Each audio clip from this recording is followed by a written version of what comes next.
Selamat pagi, dengan saya Cimika Santosa. Di sini saya akan sharing bagaimana cara untuk mengatasi GERD, kemudian bagaimana cara untuk mengatasi anxiety, bagaimana cara untuk mengatasi pikiran-pikiran negatif yang sering muncul karena sensasi yang muncul di tubuh Anda. Dan sebelum Anda menonton video ini sampai habis, silakan klik tombol subscribe terlebih dahulu dan klik tombol loncengnya.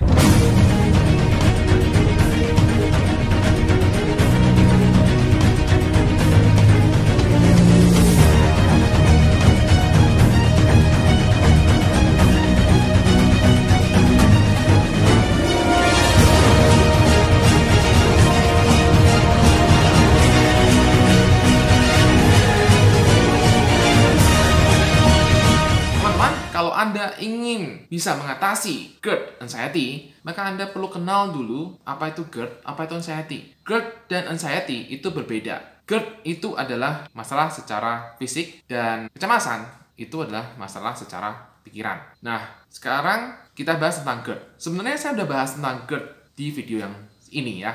Anda bisa lihat di sana. Secara garis besar saya ulang adalah bahwa GERD adalah asam lambung yang naik ke kerongkongan. Gejala-gejala yang timbul karena GERD adalah kerongkongan perih, mulut asam, muntah, cepat kenyang, kembung, perut begah atau perut penuh, nyeri di ulu hati. Beberapa orang atau kadang-kadang masyarakat mengatakan nyeri di ulu hati sebagai nyeri di dada, padahal tempatnya berbeda. Kemudian adalah dada panas. Itu adalah gejala-gejala GERD yang paling utama. Dan kalau Anda ini tahu itu adalah gejala GERD, maka Anda sebenarnya Anda aman. Jadi masalah adalah pikiran-pikiran negatif yang sering kali mempersepsikan bahwa apa yang terjadi di tubuh itu adalah berkaitan dengan penyakit atau berkaitan dengan hal-hal yang mengerikan lainnya. Yang kalau Anda tidak bisa kendalikan pikiran negatif ini, itu akan membawa Anda mengalami anxiety atau gangguan cemas. Jadi, cara untuk mengontrol pikiran adalah dengan cara Anda memahami gejalanya dan kemudian Anda lakukan cara mengatasinya. Kalau cara mengatasinya dengan cara Anda makan. Begitu Anda makan, biasanya Anda akan enakan lagi. Berarti itu karena GERD. Kemudian, Anda bisa menggunakan suplemen. Ada banyak suplemen di luar sana untuk membantu mengatasi asam lambung. Kemudian Anda juga bisa gunakan tanaman-tanaman tradisional, kunyit misalnya, dan banyak hal lainnya yang bisa membantu Anda untuk mengatasi GERD. Kemudian juga Anda bisa menggunakan madu dan Anda juga bisa menggunakan obat dokter. Jadi ketika Anda mengalami itu, udah cukup sampai di situ. Lakukan saja itu. Nah, sekarang tentang anxiety. Kita bahas tentang anxiety. Bedanya anxiety dengan anxiety disorder apa? Bedanya cemas dengan gangguan cemas itu apa? Kalau Anda cemas, itu Anda hanya mengalami cemas ketika itu terjadi atau sebelum itu terjadi, dan ketika itu sudah terjadi, Anda sudah biasa. Udah nggak ada cemas lagi. Nah, kalau Anda mengalami anxiety disorder, yang sering kali akhirnya sekarang disebut dengan anxiety di Indonesia, maka Anda akan mengalami cemas yang tinggi, kemudian mengalami cemas itu dalam jangka waktu yang lama, dan cemas ini bisa membuat Anda mengalami ketakutan-ketakutan yang lain, yang sebelumnya Anda tidak pernah punya. Misalnya, takut keluar sendirian, kemana-mana harus ditemani. Kemudian Anda juga bisa misalnya jadinya takut pingsan, takut masuk kamar mandi, takut yang lain-lain. Banyak hal yang itu mempengaruhi aktivitas Anda sehari-hari. Nah, inilah yang dinamakan dengan gangguan cemas. Secara normal, cemas, kalau Anda cemas, beberapa hal yang terjadi adalah gejala-gejalanya adalah sebagai berikut. Jantung berdetak dengan cepat, nafas pendek, nyeri dada, ketegangan otot, pusing atau merasa goyang, gemetar, tenggorokan kering, keringatan, terasa panas atau menggigil di badan, sering Anda mengalami takut mati, takut kehilangan kontrol. Itu adalah gejala-gejala kecemasan yang jika Anda ternyata mengalami dari apa yang saya sebutkan tadi adalah misalnya Anda mengalami paling tidak minimal 4 dari yang saya sebutkan tadi, berarti Anda sudah mengalami gangguan kecemasan. Anda sudah mengalami anxiety disorder. Anxiety disorder banyak cabangnya, banyak macamnya. Kalau Anda mengalami paling tidak 4 itu, maka Anda bisa dikatakan Anda mengalami panik atau Anda mengalami serangan panik. Mengalami paling tidak minimal 4 tadi ya. Itu dinamakan dengan Anda mengalami serangan panik atau gangguan panik.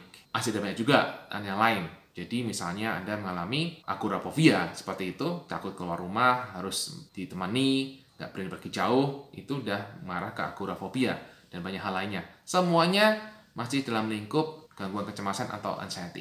Nah, orang-orang yang mengalami anxiety seringkali tidak bisa mengendalikan pikirannya. Kenapa? Karena dia selalu berpikir jangan-jangan begini, jangan-jangan stroke, jangan-jangan aku akan mengalami sakit yang berbahaya, kemudian takut nanti kalau mendengar orang meninggal, dan banyak hal lainnya. Nah, inilah yang mengganggu kehidupan. Orang-orang yang juga ketika dia melakukan tensi, cek tensi, kemudian dia sedang ketika mengalami cek tensi itu, dia sedang tegang. Ya pasti yang terjadi adalah tensinya atau tekanan darahnya pasti tinggi. Namun kalau dia anxiety, dia kemudian akan merasakan, waduh, jangan-jangan stroke, jangan-jangan begini, dan sebagainya, yang membuat dia semakin takut, dan itu membuat tensinya naik, semakin naik. Setiap kali cek, ya naik. Karena tegang kan. Dia tegang, jangan-jangan kalau aku naik gimana? Tegang kan? Ya pasti tegang naik. Dan itu terus membuat Anda jadinya cemas nggak karuan. Akhirnya mengganggu aktivitas Anda. Itu juga termasuk gangguan cemas, anxiety. Semua dari GERD ini, dari anxiety ini, yang menjadi masalah adalah kita tidak bisa mengendalikan pikiran kita. Kalau tadi saya bilang bagaimana cara untuk mengatasinya adalah dengan cara kalau GERD, ya udah Anda selesaikan dengan cara Anda atasi GERD. Kemudian kalau Anda cemas, oke, cara atasnya gimana? Cara mengatasi pikiran-pikiran negatifnya gimana? Yang pertama, Anda bisa gunakan teknik 5, 4, 3, 2, 1. Teknik apa itu? Saya udah bahas ini di video saya ini. Silahkan tonton ya tentang teknik ini untuk tahu lebih detail. Bantu Anda untuk bisa mengendalikan pikiran Anda. Kemudian, yang kedua yang perlu Anda lakukan adalah biarkan sensasi itu datang dan lewat. Itu caranya. Apakah enak? Tidak enak tentunya. Cuma kan Anda tahu kalau oh ini adalah hanya sensasi GERD. Oh ini hanyalah cemas. Oh ini nggak apa-apa. Jadi Anda izinkan, biarkan lewat. Yang ketiga yang perlu Anda lakukan adalah menggunakan buku Bye-Bye Cemas. Buku ini saya tulis dan sudah membantu banyak orang untuk bisa meringankan kecemasan mereka dan membantu mereka bisa kembali mendapatkan diri mereka yang sehat kembali, yang bahagia, yang jauh lebih baik dibandingkan sebelum membaca buku ini. Kemudian langkah keempat yang bisa Anda lakukan adalah dengan cara Anda menulis semua pikiran-pikiran negatif yang ada. Jadi yang menjadi permasalahan adalah pikiran-pikiran negatif yang terus datang. Terus datang. Nah itu kalau dibiarkan, larinya kemana-mana. Dan ketika kalian kemana-mana, Anda semakin merasakan takut, cemas, Anda merasakan udah nggak bisa apa-apa, Anda merasakan lelah. Oh banyak banget deh artinya, banyak banget efeknya. Sehingga supaya ini tidak lari gitu, Anda tulis semua ketakutan Anda, kemudian Anda coret, kemudian Anda katakan ini salah. Ini sudah saya bahas detail di video saya yang ini. Silahkan tonton video saya yang ini untuk bagaimana cara menerapkan teknik ini. Itu adalah beberapa teknik yang bisa Anda lakukan dan Anda ulang-ulang. Memang perlu pembiasaan. Tapi yakinlah bahwa Anda bisa bebas dari GERD, anxiety yang Anda alami. Pasti bisa. Yang perlu Anda lakukan, kalau memang Anda lebih dominan masalahnya di GERD, beresinlah lambung Anda. Beresinlah makanan Anda. Atur makanan Anda. Kalau GERD Anda, asam lambung Anda tidak sembuh-sembuh, Anda perlu atur di sini. Perhatikan stresor Anda. Apa yang membuat Anda stres? Karena ketika Anda semakin stres, maka Anda akan memproduksi asam lambung. Dan kalau Anda mengalami kecemasan, ya Anda lakukan ini, tadi langkah-langkah tadi. Begitu juga ketika Anda mengalami sensasi GERD, kemudian Anda sudah mulai mikir aneh-aneh, lakukan tadi langkah-langkah saya katakan tadi untuk mengatasinya. Itu akan membantu Anda lebih baik lagi. Oke? Semoga video ini bisa membantu Anda untuk bisa mengatasi GERD dan anxiety dengan jauh lebih baik lagi. Saya percaya Anda bisa sehat kembali, Anda bisa mendapatkan kebahagiaan Anda kembali. Demikian video dari saya. Salam sembuh, salam sehat, dan salam bahagia.